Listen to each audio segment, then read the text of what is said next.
understand you've had your panel presentation this morning. Yes, just finished the panel presentation. I think it went really well, good interaction.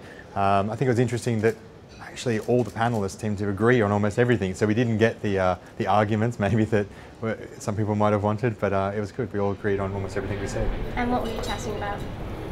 Mostly we tend to focus on personalisation and engagement with the customers. So I think we sort of really honed in on that personalisation, about sending the right message to the right person at the right time. And I think all the panellists agree that that was really the way forward for our industry. I have heard that from most people coming up. It seems to be that most of the key players are agreeing on the same topics.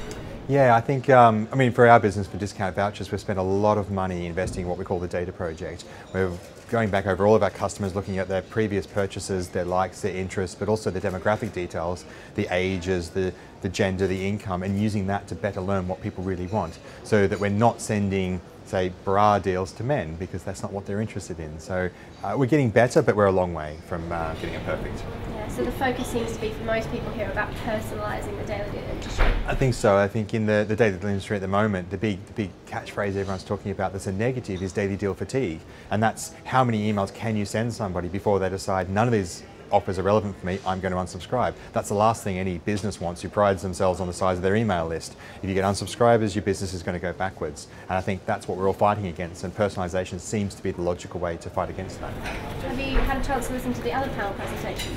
I have been. I've listened to as many as I can, but of course we're also on our stand, so it's a lot of back and forth for us. But I'm very interested in the BC panel coming up later this afternoon. I think that'll be quite interesting. And yeah, and drinks at the end of the night, really.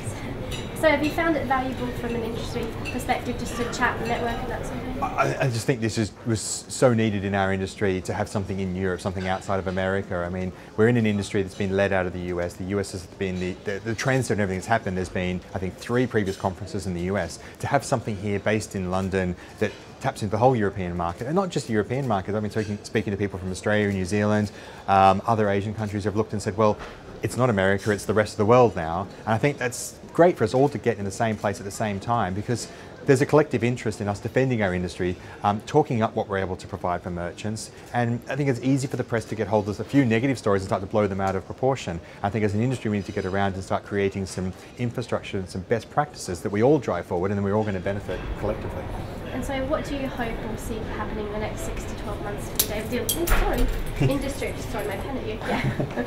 I think the next 6 to 12 months we're going to see a lot more businesses make a decision if they're going to continue to acquire customers at the same cost. It's been a bit of an arms race to date, with everyone trying to get more and more email addresses. You know, how many is too many? How many do you need to be successful? I mean, for our business we have 6 million emails, and we have to seriously ask ourselves, to double our business, do we go from 6 to 12, or do we make all of our emails twice as engaging? And I think that's going to be the real trend. Instead of paying huge amounts of marketing dollars, and Groupon's been doing this and leading the charge, acquiring as many email addresses, we're going to be spending more time getting better deals to the right people at the right time. I think that's going to be the success of the daily deal companies in the next 6 to 12 months, those who get that right, rather than those who just keep building bigger lists.